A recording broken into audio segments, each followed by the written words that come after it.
legend.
Oh, that's a good start.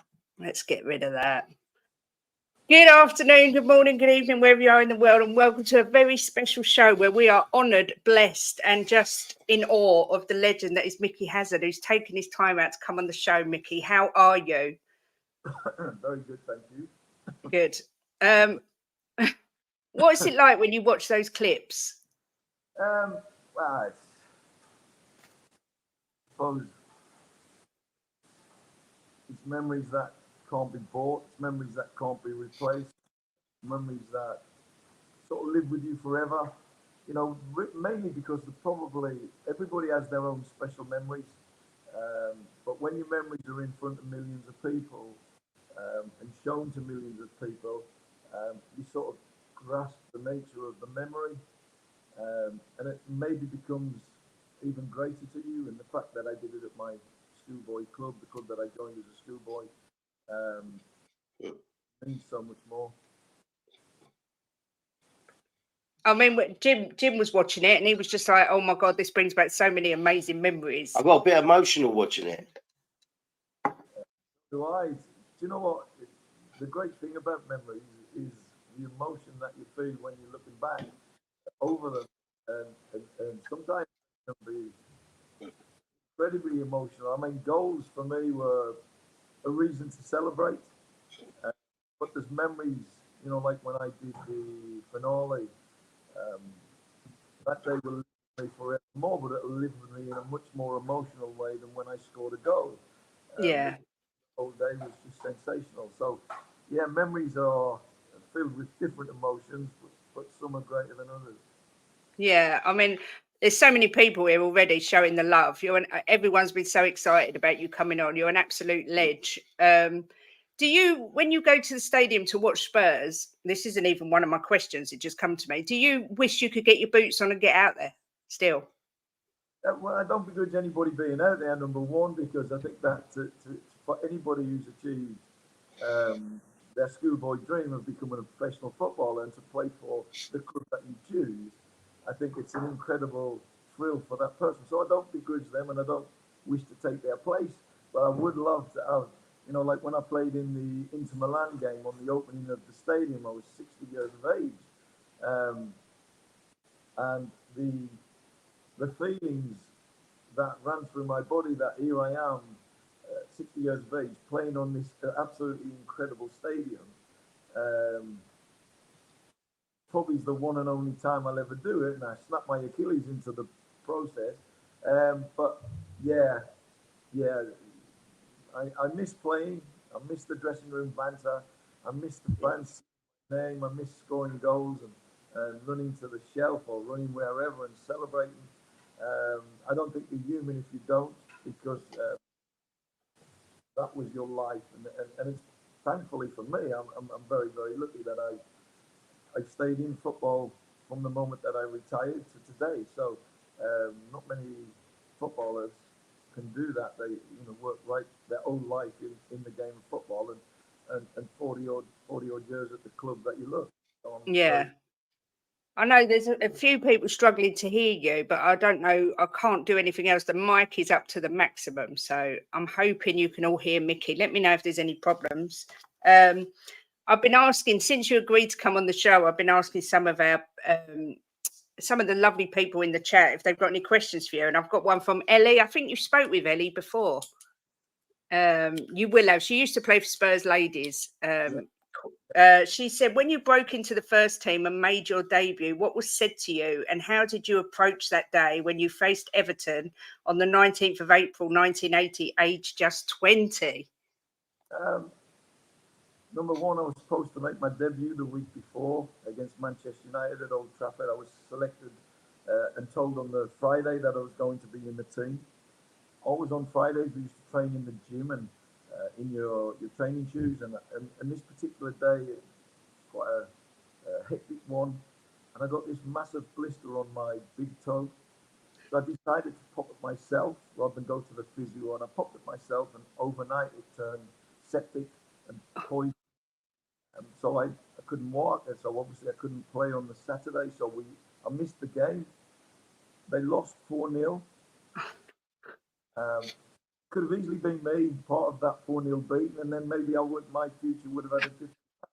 But because I missed the game the following week, obviously they'd lost 4-0. My toe had healed, and I was told that I was in. The thing I remember most was ringing my mum and telling my mum that I was. My mum was fanatical Micky Hazard, as all mums are, no doubt. Yeah. But my mum was probably, when I called her on the phone to tell her, I had to hold the phone about 3 foot from my ear. And then, of course, in the dressing room, you told your number, you told your instructions, and then once the instructions have been given over, you're sitting in your seat. And I was quite shy as a youngster. Not on the pitch, but in the dressing room, I was sort of one of the quiet ones. And then, of course, to sit in between my two heroes, so I've got sort of Glenn Hoddle to the right of me, and I've got Ozzy Ardiles to the left of me, and I'm like, oh no, what do they need me for when you've got these two? But when you look at it, you think, well, hang on, how can this go wrong? How can it go wrong for me? I've got Glenn and Ozzy, my two heroes, number one, but also unbelievable footballers. So it's going to be very, very hard for me to play really bad when I've got two such great players alongside me. So it made, and also I must give credit to John Pratt, whose place I took. John Pratt, before the game, came up to me and said, Micky, go out, show them how good you are, show them your skills, show them your passing, just go out and do it, which I thought was incredible. But then after the game, I was voted man of the match. I wasn't, Glenn or Ozzy were. But because I got the sympathy vote because I was a youngster breaking through. And I'm sort of sitting in the dressing room. John Pratt comes walking up and he said, Micky, different class. The fans loved you. And I thought, wow, how magnanimous was that? That a player who's just lost his place to a youngster coming through to behave with such pride and such dignity and help me along the way. Yeah.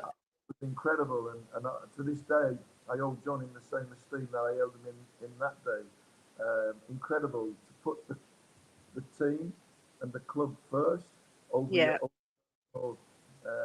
desires. I thought that was amazing and something that I learnt off and tried to behave with the same dignity and pride throughout my football life. Yeah. Andrew Gregory says he met you and all the guys in the Hallam Towers Hotel in Sheffield the night before the 81 semi-final, and you signed all their restaurant menus and took the time to speak to them. Listen, I have big issues with this signing photographs and all of that for fans. I have major issues with it, and I'll never ever understand as long as I live that why anybody would say no to a photograph or no to a picture to a fan. The fans, they put you where you are. You are who you are because of them, because they see your name, they hold you in high esteem, you become their hero, and it saddens me when I hear and see stories of someone walking past a youngster. That youngster could be a future Spurs fan forevermore. I walk past Don't ignore him. Sign his autograph. Do a picture with him. Put your arm around him and make him feel like you know him as well as he knows you. You'll make that kid's life forevermore. So I have some issues with this autographs and pictures, and in my whole life, I can never recall um, ever saying no to anybody who asked me for an autograph or a picture. Never ever. I might have, if I was in a hurry, I had to run somewhere, or I was late for training or a game. But no, I think it's one of the greatest things that you'll ever do is to be loved so much that somebody wants to take a picture of you. Yeah. I can't imagine why anybody want to take a picture of me, but they do. It's a compliment to you, and it should be received as such, and therefore you give with all your heart the love that they give you. Yeah. Steve D is thanks for the super chat. Said you're up there with our best in an era when we were blessed with midfielders. My favourite time to be a Spurs fan by far. Yeah, that's the same here. Absolutely. When I look back over my life at Spurs, um, and I look back to that particular era, it was an incredible time to be a player, incredible time to be a fan, and an incredible time for the club. We didn't quite achieve. We won 3 trophies in 3-4 years. We should have won more. We were very unlucky not to win the league on 2 separate occasions. Just backlog of fixtures caught up with us. But it was an incredible time to be part of that team and to be playing with some. I often talk about them being the most unbelievable footballers. The Hoddles, the R.D. Ledgers, the Perrymans, the Arch. But I mean, the list of names is never ending. But I think that much more importantly than how good they were as footballers was how they were as men. And we must never lose sight of the fact that how you are as a man is far greater than you are as how you are as a footballer. And I got to play with some of the greatest footballers in the world, but Yeah, also that's for sure. So blessed in every way, shape, or form. And as a fan, I would imagine it would all be the same for you too, because these guys would give you the time that you deserve. Yeah. Yeah, look, you're even making Steve emotional talking about it. I said on the intro, I got emotional watching it. It brings back memories of what a team we had in them days. You sound like me. One of our Chelsea fans that's in the chat, Mark CFC, he said, would you have liked to play on the pitches nowadays? Your time's your time, and you can't. We're not in control of the time that we play the game, unfortunately. But if I could choose one thing that I could take back to my era, it would be the pitches. I played on the pitch against Inter Milan, as I touched on earlier, and I have to say, how anybody ever miscontrols a ball on those pitches is beyond me. The pitch actually controls the ball for you. So yeah, I'd love to play on today's pitches. I actually think I'd be maybe even better than I was on these pitches, and I look at Oddle and our dealers and imagine them on today's pitches against the hard pitches that we used to play on, and they would be absolute superstars. Yeah. Well, Mickey, what's the this is that was your question. Yeah, this was my question. Right, the hardest player you played with and against. It depends what you call hard. I mean, if you're talking about physicality and aggressiveness and things, then obviously I would have to say that Graham Roberts is the toughest player. Mark Falco were running very close. They were both physically very powerful, very strong, very competitive and very aggressive. So if you view hard those things, then they would be the 2 hardest players that I've played with. And then but I view it slightly differently. I view that, it takes a lot of courage, and I mean a lot of courage, to go out onto the pitch knowing that you're going to be kicked week in, week out because you're a good player, you're talented, you're gifted, you're skillful, you're creative, and they need to stop you. So to go out and carry on doing those things even though you know that the hard men of the other team, or the so-called hard men, are going to go through you every chance they get when you've got the ball. Um, and I sort of look at Glenn Hoddle and I look at Ozzy Ardiles and not and Paul Scholes and Ryan Giggs and Lionel Messi. These types of players get kicked from pillar to post. Right now, what would you rather do? Be kicked or kick someone? You've got Yeah. no, wouldn't you? So it's a bravery to go out knowing you're going to be kicked. But yeah, there's odd men. My most difficult opponent, without any shadow of a doubt, a player that I hated playing against more than anybody else, whether it be in training, whether it be in a match. I couldn't bear the thought of coming up against this guy. That was Ozzy Ardiles. I absolutely hate. He was quick, he was strong, he was skillful. His mind was brilliant, and he seemed to know exactly what everybody was going to do before they did it. Every time I came up against him, I used to try to outthink him, outmaneuver him. Probably never succeeded, but I never worried about going up against someone who was going to kick me, because if he was going to kick me, it meant that he knew I was a threat. Yeah. Bobby, one of the three Spurs boys, we was talking about him before. He said, "How do you think you would fit into the current Ange system?" Um, I would think that very difficult when you don't want to be sounding boastful, because I'm not trying to boast here, but I think I would fit into the ant system like an ant to a glove. Um, it's about beliefs, and the way that the game should be played, from the minute I was born till today. I believe there's only one way, um, to play this game, and that's the beautiful game.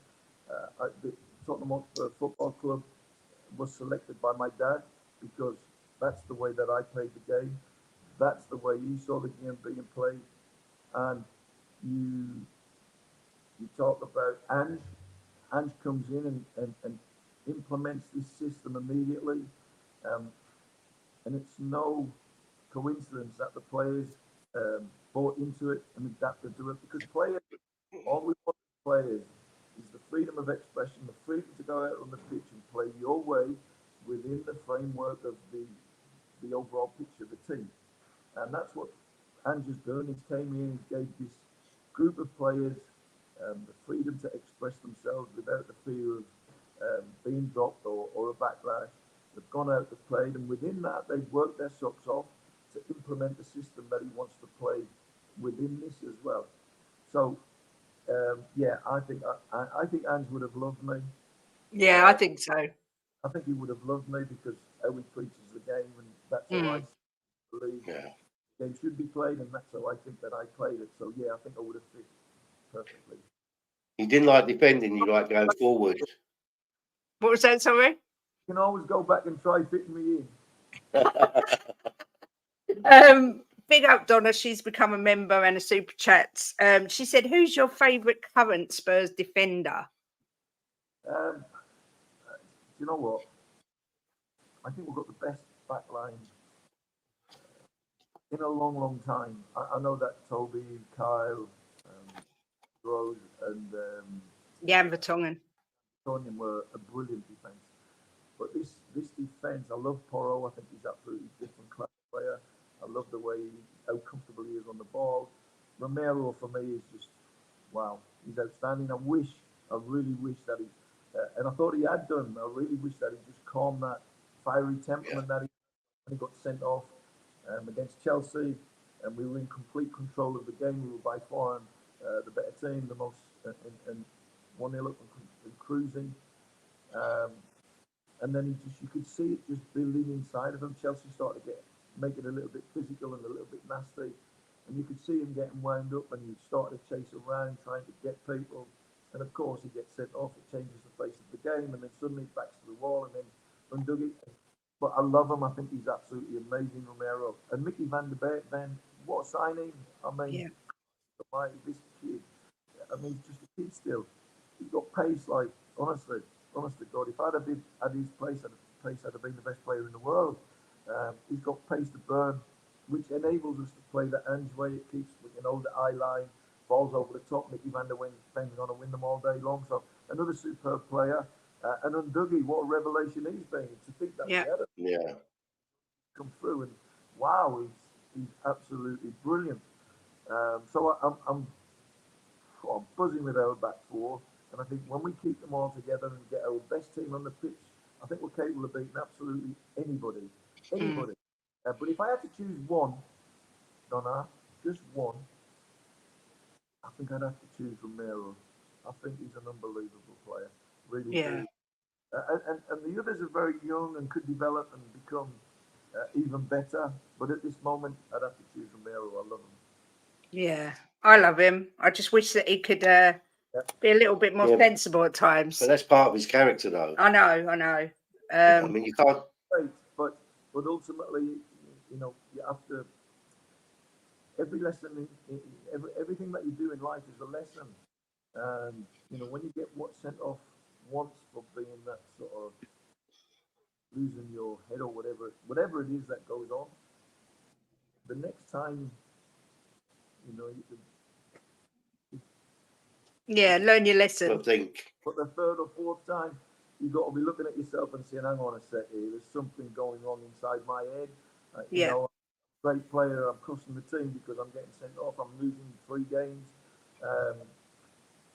Something has to click where he says, right, okay, I need to, if I'm going to complete who I am as a footballer and what I am, I need to get this temperament a bit under control when maybe things are not going as well as they could.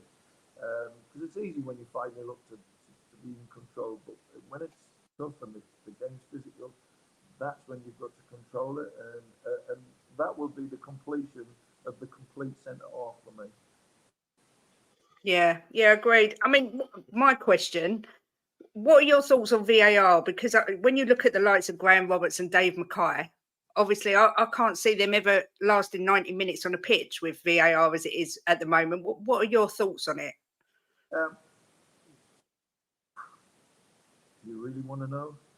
Yes. It needs to be um, completely changed. Um, I think the decision-making process is shocking. It's way too long. Um, the If I was in control of it, I would totally change it to a fact-based decision-making process, not a subjective one. Because why should VAR have the right to make subjective decisions or alert the referee to subjective? The referee should control the game and make the decisions within the game. But the factual decisions like drawn a line for offside, not that I agree with the um, you know the hair on my eyebrow being offside, but it's at least some sort of factual evidence. Goal line, factual. So those types of things is what it should be used for and what it would be very good for, because we don't want goals scored that are not goals. Um, Only when Spurs are playing, of course. But I don't like it. I don't like every time there's a goal scored, I can't jump up and celebrate anymore. Yeah. I feel like it's taken the joy of the game away from the game. You know, we go to football, and you have to remember that it's a release for everybody. They've worked their socks off hard all week, and they want to go and watch their team play and have fun and enjoy. And the biggest part of the enjoyment is after winning, scoring a goal, seeing your team score and jumping up and down and celebrating. And as someone who scored goals, and when I scored them, I honestly can't remember the next 5 or 6 seconds. I don't know what I did. I was just silly antics. I can't remember what I did. Sometimes I watch myself back and I think, whoa, Wally. Because you honestly lose, and no doubt it's the same for fans in the stand when someone scores a goal, they're up and you're jumping up and down, you're running around. I know when we got the last minute winner against Liverpool, for instance, I was in the box with Pat Jennings on the odd day, Graham Roberts, and we were running around the box like lunatics. You know, last minute goals are the best goal in the world to celebrate. But VAR deprives you of that celebration because you're afraid to celebrate anymore. And I think it's important that the powers that be analyze this and look at it and say, right, factual based decisions are easy to make. And in general, I know that there's been some mistakes as well, but in general, they prove conclusive. They've got conclusive evidence that it's not a goal. Some are more difficult than others, as we saw Newcastle v Arsenal. I still think they got it right. But no, I don't like it. For me, it's a fast, free-flowing game, and that's how it should remain. And fans accept referees' bad decisions, linesmen's bad decisions. But when you've got it scrutinised on VAR for 6, 7, 8 minutes, Yeah. which extends the game sort of to 110 minutes, almost like you're playing extra time every game you play. Fans will forgive refs and linesmen for making decisions because they're honest. But I think when it goes to VAR and they get it wrong, I think it's the crescendo of hatred. But I would do away with it or make it just fact-based decisions. Yeah, I agree. Oh, I was going to say I was the one about the VAR with injury now. The what? The one with the injuries. I haven't done anything. Oh, I thought someone asked that. Yeah, Sorry. look, he's making it up as he goes along. I thought someone has asked, yeah, Yeah, but yeah, someone's put Mark Cook. Sorry, yeah. So you were right. Sorry, Mickey. In our current injury predicament, would you bring in the youngsters, or do you go old guard, or maybe mix it up? I think it's a mixture of both. I think that at some point, you have to see whether youngsters are good enough. Number one, I mean, in my day, for instance, if we couldn't win the league, we were out of all the cups. There was no positional bonus for finishing 10th or 13th or 15th. So the manager got to have a chance to have a look at youngsters towards the end of the season. He could throw them in knowing that he was safe from relegation. He wasn't going to win the league. He wasn't going to win a cup. So let's have a look at the youngsters. And he would throw you in. And in fact, I made my debut in the same situation. You know, at the end of the season when there was nothing to play for, I got an opportunity to play in the team to see whether I was good enough or not. The problem we have today is that while clubs or while whoever pays the money out on a positional basis, for instance, you finish 16th, you'll get £3 million or whatever it is. I don't know the figures exactly. But if you're finishing 15th in the league, why should you be rewarded for £3 million or whatever it is? But from a club perspective, if you are 19 and you win your last 3 games and it jumps you up 5 places, that can be an extra 5-6 million quid in the coffers. So I understand why clubs won't risk youngsters towards the end of the season because it could have an impact on the positional placing. That's why I advocate doing away with this bonus for finishing whatever place you finish. Yeah. And it deprives youngsters of, when there's nothing to play for, getting an opportunity to play. Because I think that it's very important for youngsters. And if we look at youngsters today, some of them are not even getting an opportunity until they're 23. If you're 23 and you're not in the first team, you need to go. It's as simple as that. But it's often not their fault because of the intensity of the Premier League and the bonuses and etc. It often puts an end to any youngsters getting a breakthrough. And therefore they go for the old guard as such. But I'm not that way. I like to give up youngsters an opportunity and hope that they can step up to the plate.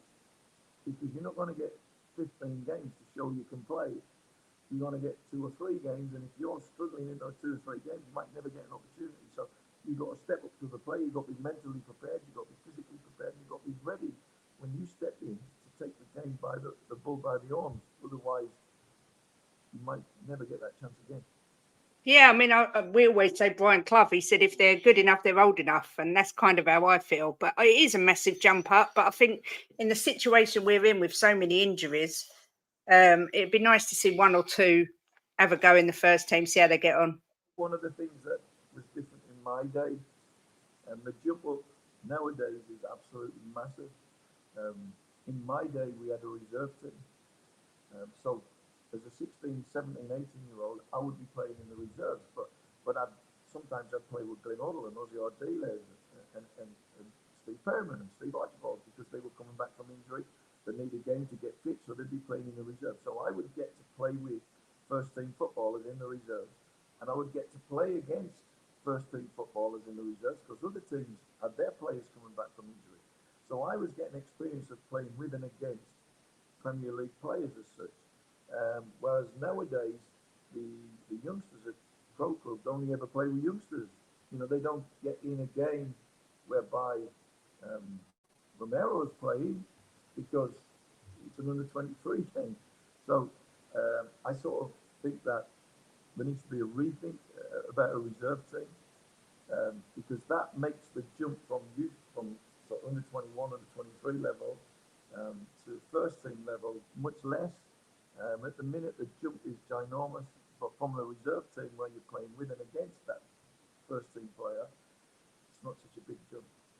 Yeah, I get that.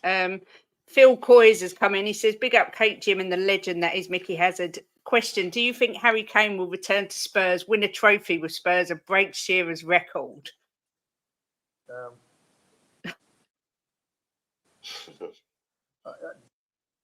a difficult question to answer because the problem is that with each passing year, Harry's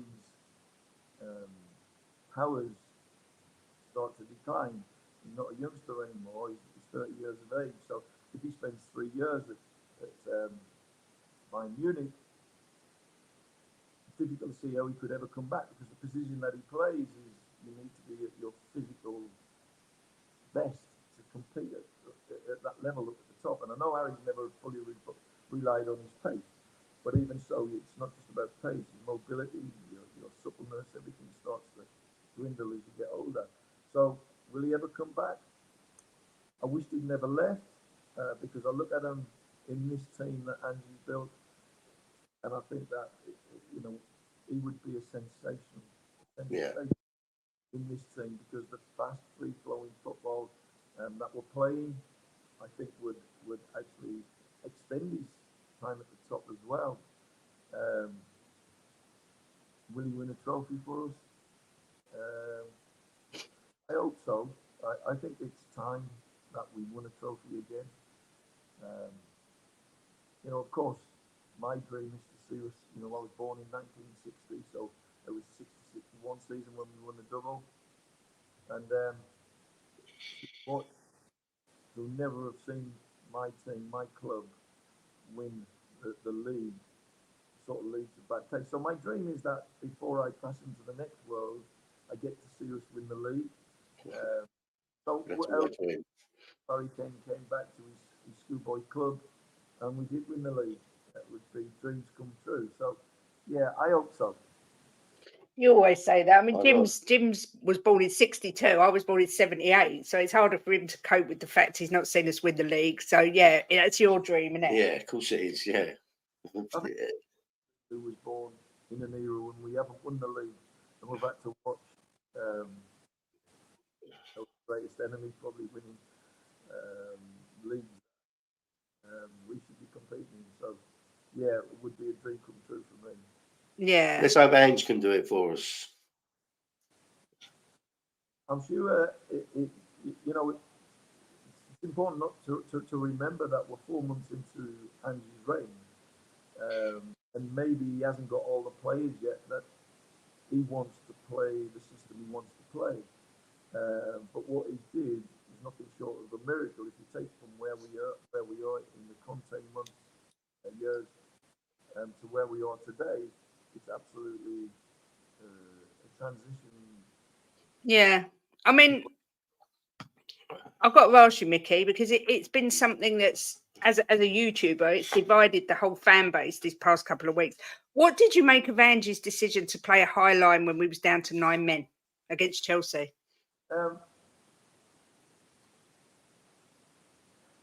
It's a very difficult one to answer, but the best way that I can answer it is by saying what I would have done. I think when we were 10 men, I thought we were still the better team. We were still outplaying them and still creating chances, and I was thinking, yeah, this is great. But I think it had to be, if it was me, I would be playing a combination of the two. So sometimes I'd push up and sometimes I'd drop off. So they weren't, because what happened by playing it continuously, of course they couldn't break it down. But then all of a sudden they had so many goals at breaking it down that they found a way to break it down. So by mixing it up, by saying, okay, this one we're going to be high and this one we're going to drop, we never give them a chance to have 15, 20 goals of timing that run or making that pass until they eventually find a way to do it. So that would be my criticism of it, is that mixing it up a bit would have, I'm not sure they had the guile to actually break it down. The only reason they did was that because we did it so often, they got so many attempts at breaking it. It's like trying to keep the ball up for 10. If you keep going and going and going and going and going and going, eventually you get to 10. And that's what happened. They eventually had so many efforts at breaking it down and so many offsides that in the end they found the run from a bit deeper, often, or the arc run from the front would get them in onside. So not to give them that opportunity to do that, to work it out, that would have been better in my opinion. Just mix the two up. Because I liked what it did for us on the front foot. It kept us creating chances. I mean, we scored with Dyer, which was it offside? Wasn't it? It wasn't actually, because the Chelsea player flicked it on. So it wasn't offside. And then Sonny had a great chance as well. So from attacking perspective, brilliant. We kept causing them problems. But from a defensive problems, I felt that in the end, we gave them the opportunity to actually work it out. Yeah. Yeah, I'll just ask this one. Donna's just come in with another one. She says, what are your thoughts on the Spurs ladies this season? Well, the Spurs ladies, I've always had a soft spot for Spurs ladies. From when I was playing, I used to go and do some of their presentations, and so I used to attend some of their dances. It was magical, and this was when ladies football wasn't big. It was growing. So obviously went to the game, Spurs ladies, when they opened up the new stadium. It was great to see them playing on the stadium. And in actual fact, all ladies football, not just Spurs ladies, when you watch, it's very surprising the technical abilities of the girls. Wow, sometimes it's breathtaking. It takes me away. Obviously, the physicality, you know, if you want to compare with men's football, the main difference in every sport, for men and women, will all physicality. That's why we have a ladies' sport. That's why we have a men's sport. But yeah, no, absolutely love it. Love to see them around the stadium. Love them to see them get the recognition that they deserve. Soft spot for them. I remember going to the cup final they were playing in at Ware with Jenna Jenna, can I pronounce it? Is it Skelechi? Yeah, I know you mean. Yeah, so I went to. She invited me to Ware to watch the ladies in the cup final. I think it was against Brighton. And absolutely brilliant. It's easy to think that a woman can't play football, but when you see a woman play football, they're actually really good. And when you see the concept or the style in which they preach, it's often a beautiful game. Mm-hmm. That's it's lovely to see it progressing, and it's going to keep on growing and growing and growing and growing and get bigger. And Spurs ladies one day will be right there at the hub of it all, no doubt. Yeah, agreed. Oh, it's Leo's one. All right. We've got a friend in Denver, Leo, massive Spurs fan, and he's asked us to ask you, what do you make of all the international breaks this season, and how does it affect the players? You know what? I hate it. It deprives me of watching a game every weekend. Number two, I'll never understand why. I think this is the third international break. So you get your rhythm as a team, you find your rhythm, you're going well, and suddenly there's a break. I mean, it's brain damage as a fan. Going to watch the games, it's brain damage. I can't stand it. My weekends are boring when Spurs are not playing. So I don't agree with it. I understand their reasoning behind it. Their reasoning is like, let's have a break and let's give the manager time to work with the team before he plays his game. But in my day, we didn't have international breaks. The international was played on the Wednesday, and then you're back to your club to play on the Saturday or the Sunday, whatever day you play. So I don't like it, and certainly not at such regular occurrence. I think it disrupts the league. It disrupts players. The momentum that we gained incredible momentum with the way we were playing. and each time we were almost peaking, it was broken up by an international break. Don't like them. Yeah, I couldn't agree more with that. Who, or should I say who do you think is our best summer signing? Me personally, I'm just going to stick it in there. As much as I love Madders and Van der Ven, I'm going with Vicario because I think it's been a revelation. But I'm going to throw it over to you, Mickey. Who's your favourite signing we've made this summer? Well, I can't disagree with you that Vicario has been wow. I mean, this kid could be. I think he's going to be regarded as one of the greatest Spurs goalkeepers ever. Mm-hmm. You look at it and think of the great goalkeepers, Jennings and Clemens and etc. This kid is unbelievable. I mean, good on the ball, calm as anything, brilliant shot stopper, commands the box, quick off his line, almost sweeps. When we played Chelsea, he was the sweeper. Absolutely phenomenal signing for us, I think. I think he's an incredible goalkeeper. I'm a sort of Madders fan. I'm a big Madders fan because that's how I play the game. So that's how I want to see the game played. And I think he's added something different to our team. I'm not detracting from any other players. Star's been a revelation. I think Micky Van der Ven and Dougie Porra, these guys have been absolutely brilliant signings. But when you're looking for something a little bit different, the key of the door, the guy to unlock the defence, the guy with that natural creative instinct, I think Maddison has provided us with that and the spark that brings the team alive. So I would say, against my will, because I don't like to sort of judge unfairly, because I think the All Eagles have been amazing. Micky Van der Ven, wow. Amazing, but I just think Madders has added something different to the team. He gave us a spark, a creativity that maybe has been lacking, and that creativity that he's producing is actually helping all the others produce the creativity with it as well. So Yeah. I'd go. Right, Mickey, listen, it wouldn't be me if I never put you on the spot, right? So we're going to show you a clip, right, that you did with the three Spurs boys, who are really good friends of ours. And then I'm going to ask you a question after. Okay. But we need someone in the centre of the park that can run the game, make the play, dictate the game, dictate the pace of the play.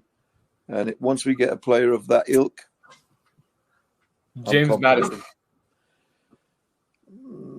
I think James Maddison is not a dominator of a game. He doesn't control the game. He's what I call, he decorates the game. So if you've got an Ozzy Ardiles-like player, a Paul Scholes-like player, they dominate the game. They dictate the pace of the game, and they feed people like James Maddison. Yeah. But before we sign James Maddison, we would need a player that could actually really feed him all day long. Because without the ball, he's sort of ineffective. So you need someone who can give him the ball all day long. So I'd like to see a playmaker first. Now, do you stick to that, or have you changed your mind a bit? 100% I stick to it.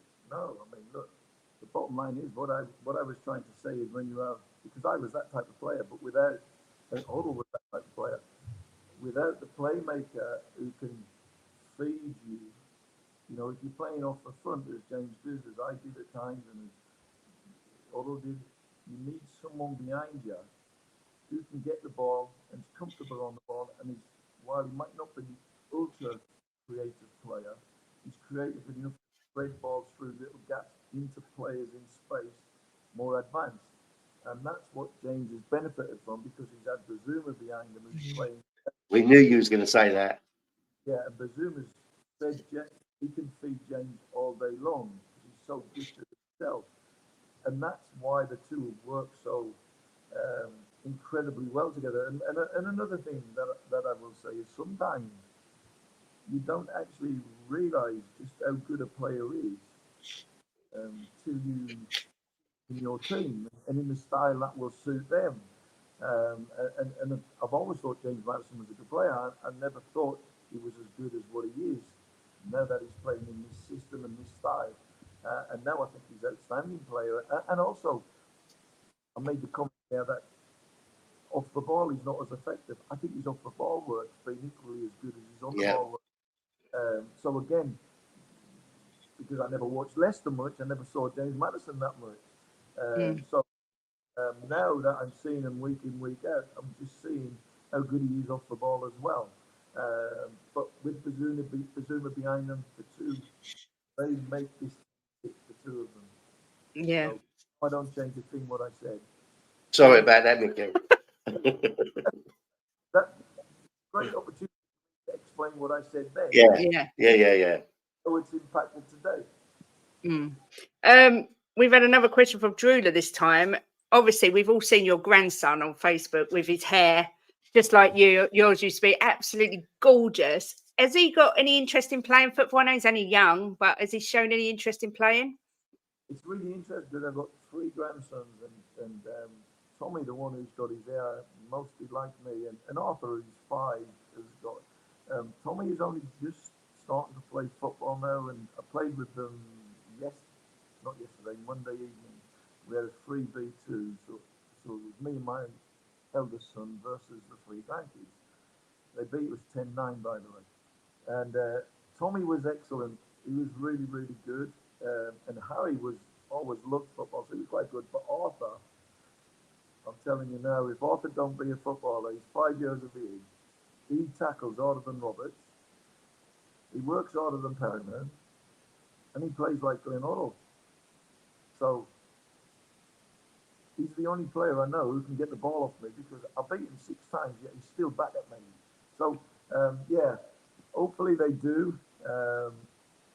And hopefully that they, sort of my legacy, they come back with the big, long, curly hair. I've got it, but I keep it short. It's too much hassle to let grow, and also gets a bit ridiculous now at my age. So I keep my hair very short, but if I let my hair grow for 10 weeks, it's like this again. So Tommy and Arthur, Harry doesn't have my curly hair, but Tommy and Arthur do. And I'd love to see. I always feel like it's fate that one day one of the Hazard clan will actually follow in my footsteps. I had 2 very, very good footballers as sons, but they didn't have the sort of, I suppose, the dream to be a footballer. So in the end, it petered out. But hopefully one day they pass on to their children the dream of becoming a footballer, and I can get the opportunity to watch one of my grandchildren play for Spurs. Yeah, for Spurs. No one else. No one else, no. Yeah. Jason, what was that, Mickey? A dream of one of my grandkids being like Ledley King, because that was my dream. I only ever wanted to play for Spurs. And when I see my club, my one and only club, I always feel envious of it. I always think, oh God, I wish I'd only ever played for Spurs. You know, and that's not a slur on the clubs that I did play for, but it's a dream, and hopefully my grandchildren will achieve that. Oh, that'd be so lovely. Jason Nunn said, do you ever take any interest in Chelsea results? I was interested on last Monday. Look, I don't believe in ever having a go at a previous employer. I think that it's out of respect for the fact that you played for that football club. When I hear former players criticising clubs that they once played for, it disgusts me. I don't think any club any player should be putting down a club that he's been employed by. I will never, just laughing at that, Arthur, born is the king of Ireland. I would never ever criticise any of my club. What I will say about Chelsea Football Club is that their fans treat me like our fans treat Glenn Hoddle. Glenn Hoddle was God. Glenn Hoddle was a hero. Well, Chelsea fans treat me like that. And for that reason alone, just for that pure reason, I hold them in the highest regard because they adored me, treat me fantastic. And my only message to them is, look, you'll always have a special place in my heart, but I can't help who I fall in love with. who you fall in love with is it happens. And Hotspur Football Club was the club that I fell in love with. That's not a slur on Chelsea or Swindon, whoever I played for. It's just that's how it is. But I'll never forget the Chelsea fans and the way they treat me. They treat me amazing. I won't mention names, Mickey, but there's too many footballers that put down clubs they played for. Jason Cundy. Sorry, Jason Cundy, but you are one. And as a fan, right, as a fan of Spurs, I mean, after my family, my next love is Spurs. Right, as a fan, it hurts to see them do that. Yeah, I don't like it at all, and often, sometimes I've responded to it. When I see it on Twitter or whatever, I always respond to it because I think it's disrespectful. I don't think it reflects well on you as a person. Because if you're prepared to go and play for a club, by slagging them off later on suggests that you only went there for the money. I'm sure that they didn't, but that's how it comes across to a fan, and I think that totally disagree with it, and doesn't reflect well on the person who should be respectful to a former employee. Yeah, I agree. Right, we've got a question from another friend of ours, massive YouTuber and Spurs fan still. Said, what did Bill Nicholson say to you in the car park? How many times? You know what? When I came down to Spurs for the first time as a 14-year-old schoolboy, it's the first time I was allowed down, because in those days you couldn't travel outside of an hour to play for a club until you were 14. I came down to Spurs. The first person that I actually got to meet with my dad, and we sat in Bill Nicholson office, and in his office he used to have this sort of elevated, like a little step, and he used to have his table and chairs on this, so you were always looking up at him, and it was very daunting and very in awe. And then, I used to be so afraid of Bill. He was the loveliest man, but he was so knowledgeable on the game, but he had this passion that was quite overpowering, and it used to scare me as a youngster because I was really shy. And if Bill ever saw me as he walked across the car park, he'd call me straight over. So every time I saw Bill, I used to run and hide so that he couldn't see me, because I used to get sort of a bit in awe of him. And then he'd catch me and he said, Mickey, I'll give you some homework. I'm trying to think of the word now. Finally, I'm having a blank. And he said, this is the homework. I want you to go home. I want you to listen to what I've got to say. Go home, get a dictionary, look up the word I'm about to tell you, and find out what it means, and then link it to football. And he said, engage, disengage. Right. So I obviously knew what they meant. I was reasonably intelligent, I think. So I knew what they meant anyway, but linking them to football was the difficult thing. Engage, disengage. What does engage mean? So this is my thoughts on what I think he meant. So engage. When the opponents have got the ball, you engage. You get tight to your man. You stop them getting the ball. You stop them receiving it. You don't let them turn. You don't let them pass. You do everything in your power to stop them. That's engaging. And disengaging is when your team's got the ball, you drop away from your markers, you find space, you rotate with your opponents, you make movements to create space for someone else. You disengage from the opponents. And I thought that was quite a good assessment of engage, disengage. And that's how I've sort of thought about football, not just as a player, but as a coach. I always used to say to my team, look, when you get the ball, get yourself tight, don't let them play, shut down their spaces, press high.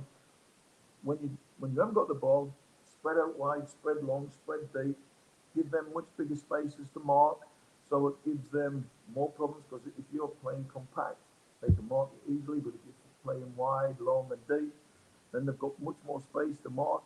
A bit like a cricket pitch, isn't it? If it's smaller the pitch, the easier it is to cut off the boundaries. So I thought that, but Bill used to scare me to death, honestly. It used to scare me to death. And then one day, out of the blue, I'd played 45 games in the first team. I'd scored 11 goals. We were in the FA Cup final, the League Cup final, and he pulled me into his office. And I was shaking like a leaf. And he said, Mickey, nobody in football deserves the Young Player of the Year award this year other than you. He said, if you win the Cup for Spurs, when we played Liverpool in the League Cup final, if you go and win the Cup for Spurs, you will get the Young Player of the Year. And that year, there was only one player in competition with me for the Young Player of the Year. That was Ronnie Whelan.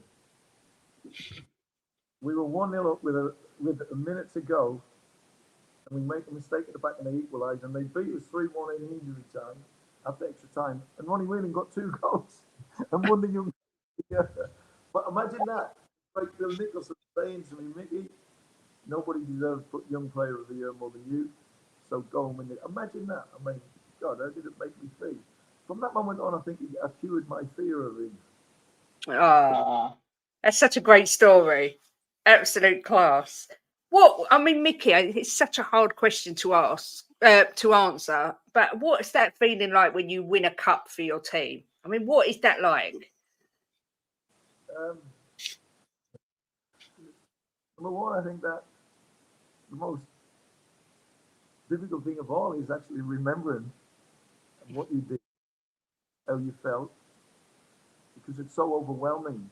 You know, you have to remember that this is something that started when you were 4 and 5, and you dreamt of, you kick the ball, you know, like my little orphan now, he's running around, imagining he's playing in cup finals, imagining he's playing Spurs, imagining all of these things, and that's something that you do as a youngster. You let your mind run wild, and when you eventually get the opportunity to play in an FA Cup final, it's not just the fact that you're playing in an FA Cup final, and it's not just the fact that you're playing in that FA Cup final for your football club. You are playing for your parents. You know, I don't get emotional when I talk about my parents. Oh, don't you start me off. You know, when every parent, whether it's any parent, you, me, whoever, we all have our dreams for our children, and we want nothing but the best for our children.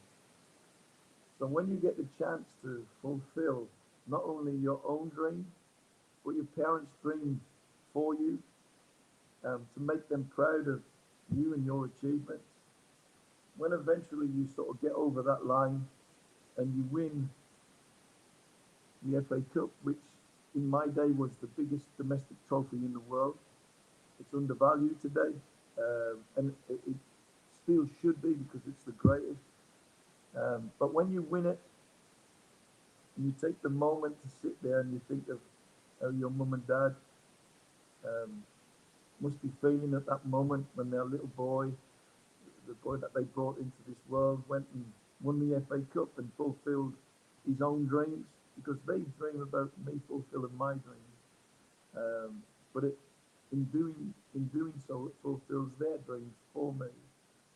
I think it's the most incredible feeling that any person will ever experience. But just to cap the story off, we won that day, and I presented my mum and dad with my medal. Those medals are worth an incredible lot of money. I don't know if you know that, an incredible lot of money, an FA Cup winners medal. And my mum was so proud, she went down to the engravers and got my name engraved on the medal. It's now on show on the Tottenham tour in the main reception in the glass case that I donated it to the club. It was worth about £25,000 without the name. When you put the name on it, it's worth nothing. So thanks, Mum. Yeah, but you say that, Mickey. You say that. I tell you what, with your name on it, a lot of people would bid for it. Let me tell you. Yeah. I know, but I'd have to pay them a tenner to take it. No way. Oh dear. Do you know what? That made me emotional, that story. I mean, we've only got one boy who's 17, but I can only imagine, watching Well, him grow up and watching him achieve his dreams. Just incredible. It's overwhelming when the moment when you walk up the steps at Wembley, or I mean, when we represented the UEFA Cup at White Hart Lane,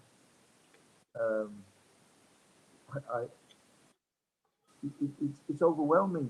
You feel a loss, and you don't know how to behave. I always try to behave with dignity and pride and honour, and with the utmost respect for people around me. Like for every winner, there's a loser, and I think that it's important that as a winner, you're respectful to the loser as well, except if it's Arsenal. but no, so but you're lost. You're in a place you're sort of not used to being in. You came through your young life, and suddenly you find yourself in this place, and you don't really know how to behave. And I hope that in the moments of my glory, the people who were less glorious would say that I behaved impeccably. That's important to me, because I don't want people thinking that I humiliated them, or because I rubbed it in their noses, which I didn't. But it's amazing. It's a great question, by the way, and a great one to answer. So yeah, love Mickey, I've got to say that I wasn't so humble when we won it, because I rubbed it in every Arsenal's fan's face that I knew. And I can promise you that. I echo everything Bobby Kay said here. Mickey's humbleness is outstanding. What a man, beautiful player and human being. Wish more players had his mentality and humility. You're a star, Mickey. Yeah, I couldn't agree more with that.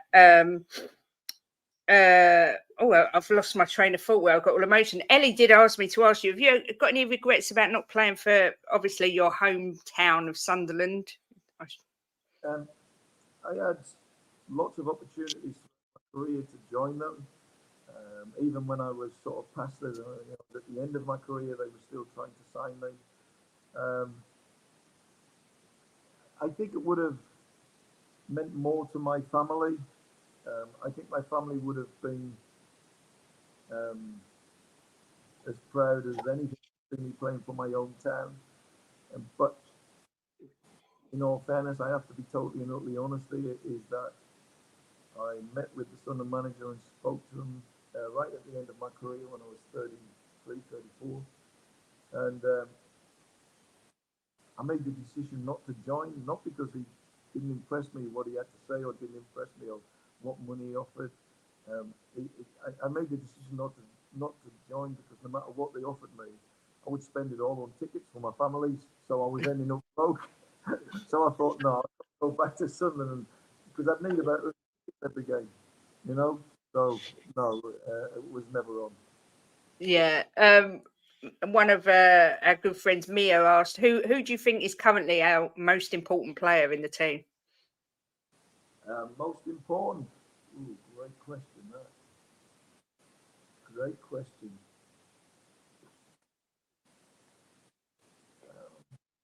Wow. Some damn good players. And they all feel equally as important as other. I'd have to say Son. And Son. Yeah. I think when Sorry. Son, when he's smiling, it means he's playing well. It means the team are playing in a way that suits him, that's creative, that's flair, that's imagination. And I think he sort of sets the example for us all to follow. He comes across, I've met him once or twice, but I don't really know him, but he comes across as this wonderful human being who you almost feel when he scores a goal, for instance, he shares it with the whole stadium. That for me is how players should be. You should share it. everybody should get the feeling that you're sharing the moment. And I think that's what Son does, and I think it rubs off on the team that the smile on his face lights up the old room, the old stadium, and it sort of brings a sense of calmness and happiness. It reflects happiness, and whereas when he's not playing as well as he can, that sort of gloss, that smile is sort of not as apparent. Mm. Or then the happiness of the team doesn't feel as apparent either. And maybe as fans, we rely on Sonny to give us that happiness, that joy, that moment of elation, that rubs off on the old stadium. So I would say Son, because not because of how good a player he is, but because of the impact that his character and personality has on everyone. Yeah. You saying about Sonny, I saw an interview with Gareth Bale the other day, and they said to him, would you say Sonny is the nicest guy in football? And he said, no, I'd say he's the nicest guy in the world. That's what he said. But that's what he portrays. Yeah. He portrays that. You almost feel if he kicks someone, he picks them up and says, look, I'll buy you an house later. I'm so sorry. That's how wonderful he is. And, Yeah. So yeah, what an impact he's had on our club, but also the impact that he has week to week is immense. So I would pick Son. Yeah. We had a good question here from Defarsha. He said, managers rarely played yourself and Hoddle together when fans were desperate to see you both play together. Do you feel it had to be a choice of you or Hoddle, or was there room for both of you in a balanced side? I think if Hoddle and I were playing together today, we would play every single game together. In fact, if you want to know, the only season that me and Glenn played consistently together, I played 40-something games. We reached the League Cup final, we reached the FA Cup final, we finished third in the league, should have won it, and we also got knocked out in the semi-final, kicked off the park of the Cup Winners' Cup by Barcelona. We were an incredible team, playing with incredible flair, incredible creativity, a joy to be part of. The fans loved it. So I always felt that Glenn knew my game. Why did he know my game? Because he played a bit like me, and I knew Glenn's game. We knew each other's game off by heart. Why? Because I played a bit like him. So I could read exactly what Glenn was going to do. He could read exactly what I was going to do, because that's how we played the game. So together we were a force. Now, I also understand that why we were a force when we had the ball. Maybe we weren't as big a force when we didn't have the ball, because but neither of us were great tacklers. And we were competitive and wanted to win the ball, but we weren't great tacklers. So managers would often say, well, it's one or the other. And I disagreed with it, because I felt, if modern day, I think we'd be in the team every single week together. We would control the game. We would make the play. We would create the play. We would do everything together. Because we were that types of players, but we knew each other's, just instinctively knew one another's game. I knew exactly the ball and where he was going to put it, as he did me. Do you I forgot what I was going to say. Obviously, I've heard you say you think Glenn Hoddle's the greatest English player of all time. Ellie, who just commented there, she's absolutely crazy with Glenn Hoddle. I see you go on a lot of golf days out with ex-Tottenham players. Who's the best golfer? Good question. Of all the ones Teddy Sheringham's a very good player. John Moncur, who didn't quite make it big at Spurs, but made it big elsewhere. He's a very, very good player. I think they both play off somewhere in the region. I think John's maybe 3 and Teddy's 4 or 5. I play off 4 or 5. We've got some very, very good players. 4 or 5 good. Yeah, we've got some very good golfers. And yes, we keep in touch. We play regularly golf. We have matches against other clubs like Wentworth, like Chigwell, that we play these matches against. But if not playing matches, we meet up sort of in the summer every week, basically, and we play. And I think it's a compliment to the group of players that, after all the years of being retired, we're all Yeah. still pulling the same way and being together. I'm not so sure that in the future that will happen with modern day sides, mainly not because they don't want to, just because they'll be so strung out throughout the world. Whereas we were all sort of based in a similar location, so it was easier for us to do that. Wow. One of the most pressing questions that everybody has been asking, I think Ben asked it, Kuva, is a Kit Kat a chocolate bar or a biscuit, in your opinion? I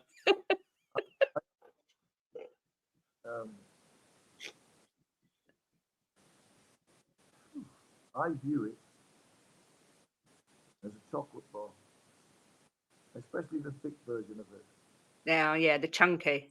Yeah, the Kit Kat chunky. I view that as a chocolate version, but I'm sort of slightly addicted to chocolate, so I think I'm quite a connoisseur of it. That's me too. Ben would agree that Kit Kat's a chocolate bar rather than a biscuit. Yeah, I think the majority of people are right, and that it is actually a chocolate bar, but there are a few crazy people who think that it's a biscuit. So yeah, we won't go there. What are your predictions for where Spurs will finish at the end of the season this year? No, it's tough. This one's a tough one because if you'd asked me 2 weeks ago, I would have said we want to be right at the very top, challenging for the title. We were that good. I think that as a consequence of the injuries and suspensions that we've got, and I defy any club to say, well, those things happen. They do happen. Of course they happen. It happened to us in the UEFA Cup final. We had 6 players out and we still won it. The point being is that when you lose your 4, 5, 6 top players, it's very, very difficult, particularly in the early stages of a rebuild or a reshaping of what you're trying to do. Like it's 4 months into Andrew's reign, he's implementing all these great things, and then all of a sudden he's implementing it, and then suddenly we lose 4 or 5 players, and also a few of the understudies are injured, like Solomon and Perisic. So impacts on what you're trying to do. So I don't know what the impact will be in the next 2 or 3 months. We will find out. But I think if you were asking me 2 weeks ago before the injuries and suspension, I would have said we will be in the top 2. We were playing that well. We were playing the brand of football that other teams couldn't cope with. Even the top teams, I mean, we outplayed Arsenal at Arsenal, particularly the second half. We outplayed Liverpool. We outplayed Man United. We've been playing a really, really good, exciting, attacking brand of football. And it was only going to get better because of the time span. You know, we did in such a short space of time. You know, in 3 months' time, we'll be even better at doing what Andy wants and playing that football. So now I think we'll finish top 4. I think we are more than capable. And again, it will depend on how quickly we get players back, and we rediscover ourselves. And January will be a massive month for us because it'll be like Madison back, Micky van der Ven back. We'll be a force again. With our best 11 on the pitch, we are a proper force. Yeah, I can't disagree with that. Well, no, I was told not to ask you any questions about Levy, but I need to ask you one. Right? Yeah. Do you think that he's going to back Ange?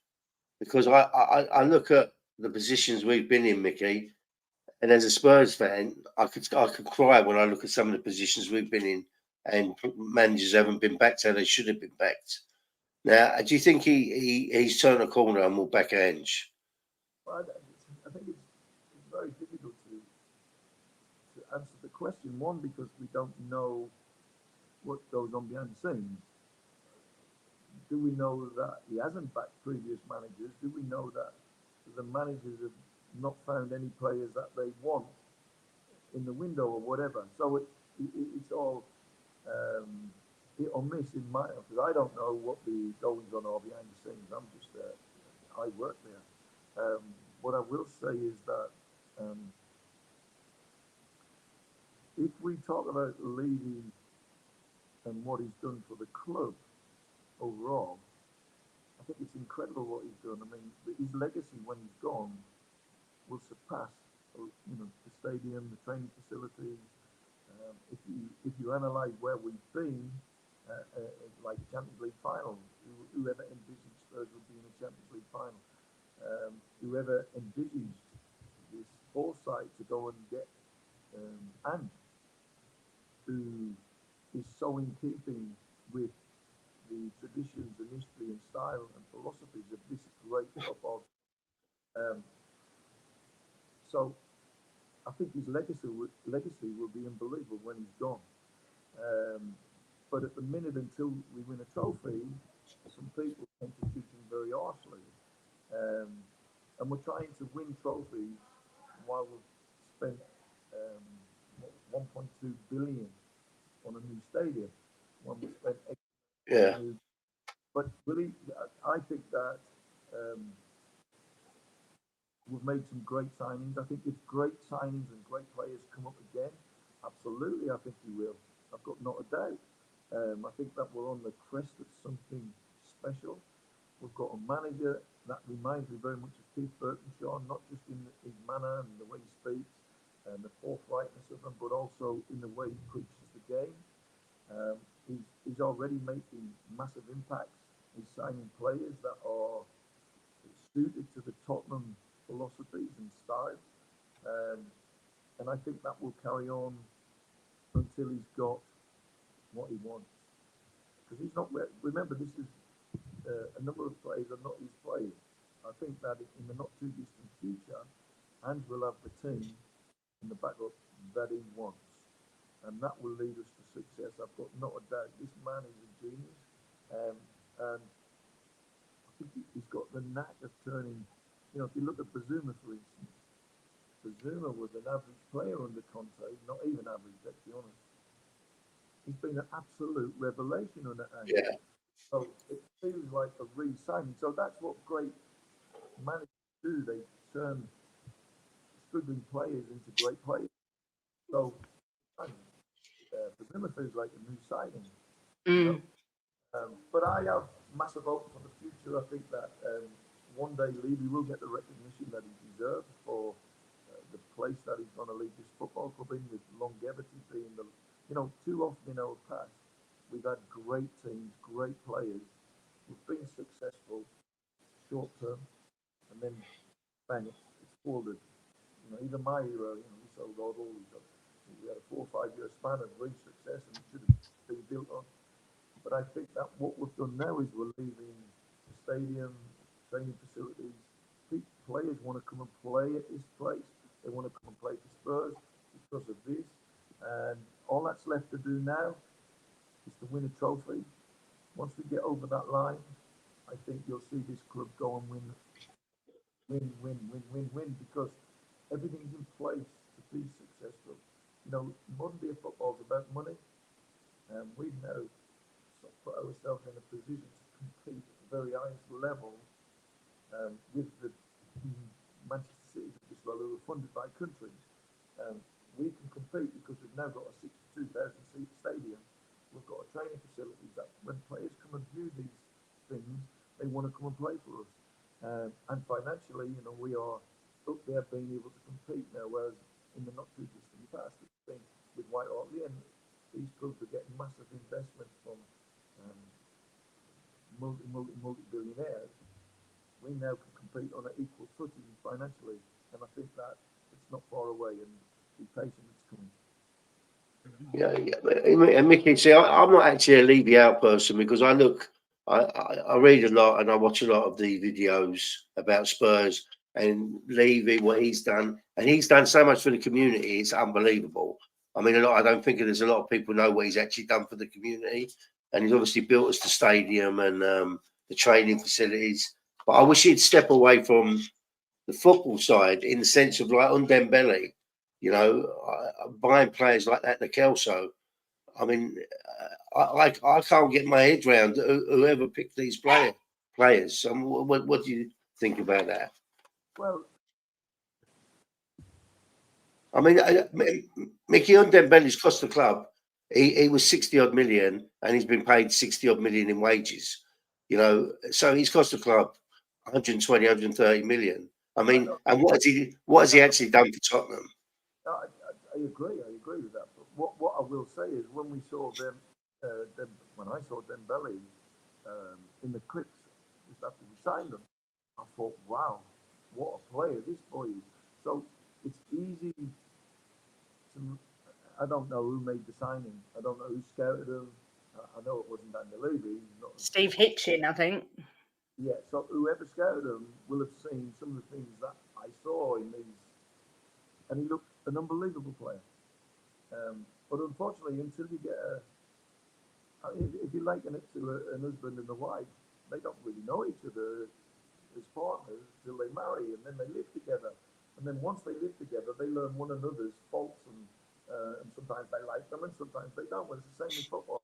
When you sign in a player, the player comes in, and you have no idea what his character's like, what he's going to be like in and around the club, and how he's going to respond to the different environment, the different culture.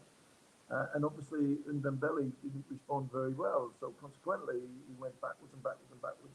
That did never take away from how gifted he was. He was very gifted, but if you know, as Simon will always tell you that, you know, gift without the right attitude doesn't fulfill, and he didn't fulfill. Whose fault? Well, I blame Dembele, not whoever signed him, because I could see why we signed him, but he's not dedicated himself to the game of football to actually fulfil the talent that he's been given. Yeah. I'll make this the last question. I know you've got to go and pick up your grandson. Jim and I actually met at White Hart Lane 24 years ago. That's where we actually sort of met one another. In the West End. Yeah. What's your absolute greatest memory of White Hart Lane?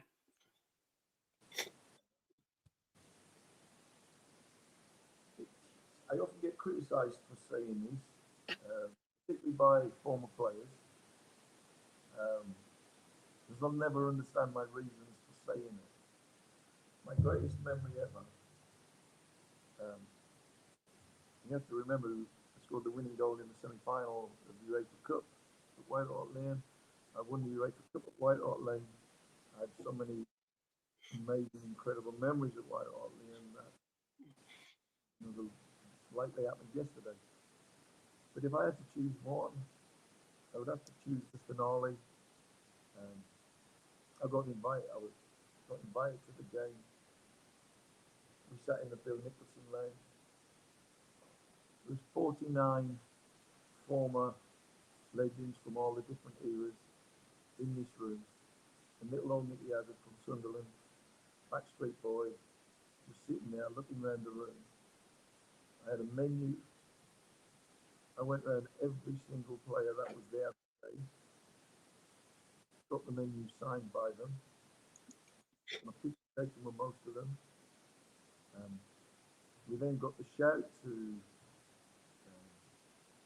go down and be introduced to the crowd. I don't know if you can remember that.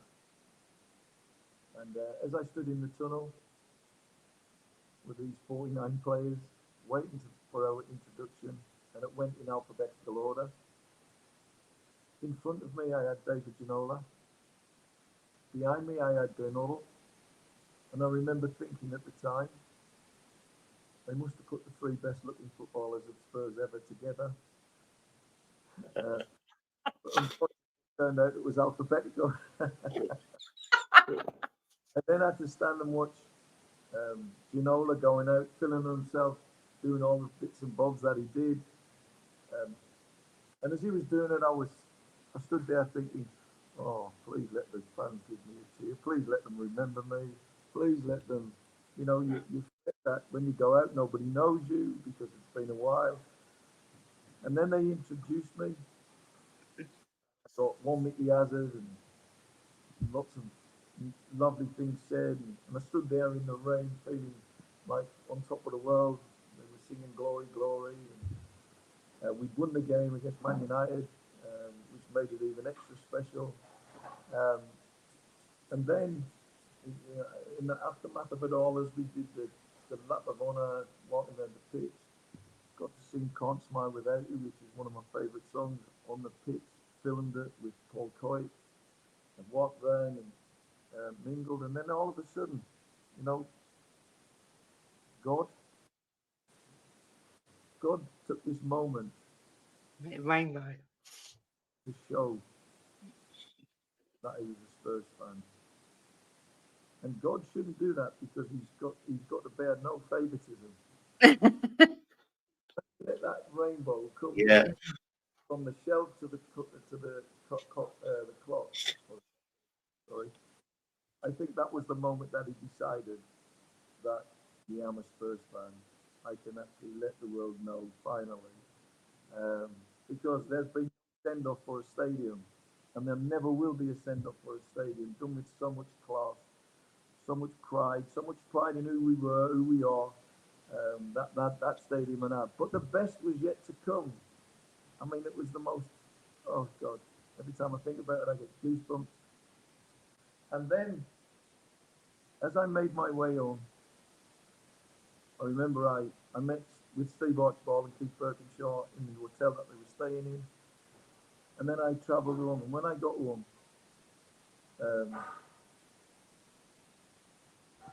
I went on Facebook and Twitter. And someone had posted a picture of me waiting to be announced to the crowd. And it was obviously on TV, and they zoomed right in on me and took the picture. And they posted this picture, and above this picture, it had this writing. And remember, it was just of my face. And above was this heading, and it said, "If pride had a face." And there was my, honestly, it touched my heart so much. I was like overwhelmed. It was like the completion of, if you can have the greatest day of your life and then complete it by the comment, "If pride had a face." If only they knew how proud I felt that the moment that I read that. The moment that I read that, it was just a breathtaking day. So if you want to talk about finals, yeah, I did them as well. If you want to talk about scoring winning goals, I did them as well. But let me say this, nothing other than the birth of my children and my grandchildren will ever surpass the finale. The way it made me feel, the emotions that ran through my every being, it was just incredible. That's the great Mickey, let me say something to you, all right? I think you undercut yourself. I don't think you realise how much you're loved by Spurs fans. I can tell you that. Mickey, I've met President Bush. I've played golf with MC Hammer. I've met Michael Jackson on numerous times with the job that I had. But this has been the biggest honour of my life, I can promise you, doing this for you. That's also been a pleasure. It surpasses them for me by a mile. Thank you very much. I mean that. For you to, what you listened in, for you to say, will they remember me? My God, you're an absolute legend of the club. You don't give yourself enough justice. No, definitely not. You are, but within the Spurs fans, you are absolutely huge. You are a true legend. Yeah, and adored. Micky Hazard, 525. Micky Hazard, 525. I love that. 525. About 525. 525 is probably the most synonymous number out of all the legacy numbers that's out there. 525 to be given to me is incredible. 5, okay, listen to this. I was born on the 5th day of the 2nd month. I wore number 5.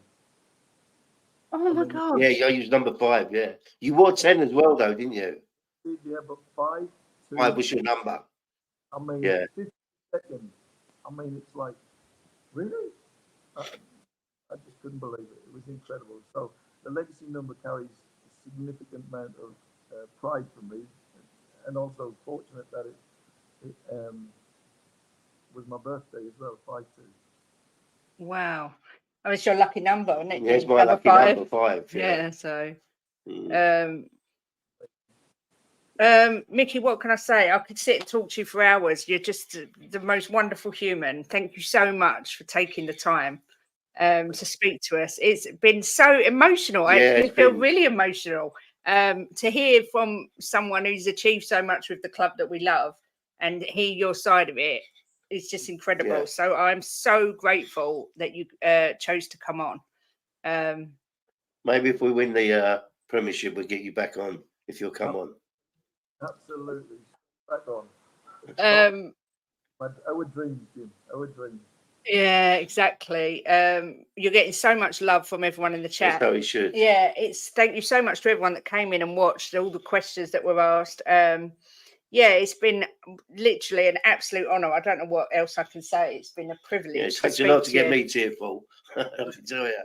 No, mine. I've loved it. It really has. I don't know if you want to hang around for a couple of minutes while I finish the show, and then I'll just have a quick chat with you when we go. Is that all right? I've got to go by 10 past because I'm picking up Yeah, and only be a minute. But yeah, thank you so much, everyone, for watching. Yeah, and for coming in. And once again, thank you to the legend that's Micky Hazard. Come on, you Spurs.